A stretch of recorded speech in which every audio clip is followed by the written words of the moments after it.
லேண்ட்லார்டோட real நோக்கம் மிஸ்டேக்கை காலி பண்ணுறது கிடையாது, ஃபுல்லாகவே க்ளோஸ் பண்ண வைக்கிறது. நீங்கள் ஒரு பிஸ்னஸ் ஸ்டார்ட் பண்ணுறீங்க அப்படின்னா நான் பண்ண இந்த மிஸ்டேக் மட்டும் பண்ணிடாதீங்க. ஆஃபீஸ் ஸ்பேஸ் சூஸ் பண்ணுறப்ப ஃபியூச்சரிஸ்டிக்காக லீகலி கரெக்டாக சூஸ் பண்ணுங்கள். 2002 நான் சிஸ்டெக் ஸ்டார்ட் பண்ணப்போ எந்த லீகல் டாக்குமெண்டேஷனும் இல்லாமல் ஒருத்தரோட ஆஃபீஸ் ஸ்பேஸில் நான் ரெண்ட்டுக்கு போனேன். சிஸ்டெக் நல்லா போயிட்டு இருந்த டைமில் அந்த லேண்ட்லார்ட் சிஸ்டெக்கை உடனே வெக்கேட் பண்ண சொன்னார். நான் 3 months டைம் கேட்டேன், ஆனால் கொடுக்கல. ஒரு நாள் நான் 70+ ஸ்டூடெண்ட்ஸுக்கு கிளாஸஸ் எடுத்துகிட்டு இருந்தேன். அப்போ லேண்ட்லார்ட் ப்ளஸ் அவரோட ஒரு 4-5 பேர் வந்துட்டு ஆஃபீஸை பூட்ட போகிறோம், நீங்களாம் வெளியே போங்க அப்படின்னு சொல்லி மிரட்டினாங்க. அப்போ அந்த பேட்சில் ஜமால் முகமது காலேஜ் ஸ்டூடெண்ட்ஸ் நிறைய பேர் இருந்தாங்க. அவங்க எல்லாமே எப்படி கிளாஸ் நடக்கிற நேரத்தில் நீங்கள் வந்து ரவுடித்தனம் பண்ணுவீங்கன்னு அந்த லேண்ட்லார்ட் டீமோட ஃபைட் பண்ண ஆரம்பிச்சிட்டாங்க. இமீடியட்டா நான் 100க்கு கால் பண்ணேன். போலீஸ் வந்துட்டாங்க. இவ்வளோ ஸ்டூடெண்ட்ஸ் இருக்கும்போது எப்படி ப்ராப்ளம் கிரியேட் பண்ணுவீங்கன்னு லேண்ட்லார்ட் டீமை ஸ்டேஷனுக்கு கூட்டிட்டு போயிட்டாங்க. போலீஸ் ஸ்டேஷன்ல போலீஸ் சொன்னது, டைம் கொடுக்காம எப்படி நீங்க வெக்கேட் பண்ண சொல்லுவீங்க அப்படின்னு லேண்ட்லார்டை வார்ன் பண்ணிட்டு 3 months டைம் கொடுத்தாங்க. ஆனா இதுல ஒரு பெரிய ட்விஸ்ட் இருக்கு. லேண்ட்லார்டோட ரியல் நோக்கம்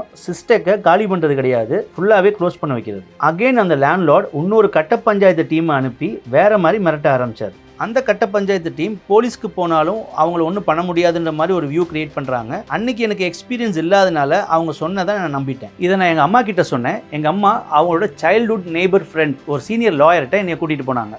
அவர் இந்த இஷ்யூவை கேட்டுட்டு ஒரு 10 விசிட்டிங் கார்டு கொடுத்தார். இது மாதிரி யார் வந்தாலும் இதை காமி, யாரும் சிஸ்டெக்கை டச் பண்ண முடியாது, நான் பார்த்துக்கிறேன்னு சொன்னார். அந்த லாயர் சொன்னது எனக்கு ஒரு பெரிய தைரியத்தை கொடுத்துச்சு. அகெயின் அந்த லேண்ட்லார்டோட டீம் ஆஃபீஸில் நான் இல்லாதப்ப திரும்ப வந்து மிரட்டினாங்க. இப்போ இந்த இஷ்யூவை நான் என் லாயர்கிட்ட சொன்னேன். அவர் ஒரு போலீஸ் இன்ஸ்பெக்டர் வழியா அந்த டீமை ரொம்ப சிவியராக வார்ன் பண்ணிட்டார். நான் கரெக்டாக 3 monthsல அந்த பிளேஸை வெக்கேட் பண்ணிட்டு இன்னொரு பிளேஸுக்கு லீகலாக கரெக்டாக ஷிஃப்ட் ஆகிட்டோம். என் ஃப்ரெண்ட்ஸ் யாருமே ட்ரிச்சில் கிடையாது, எல்லாமே ஜாப் கிடச்சி வெளியே போயிட்டாங்க.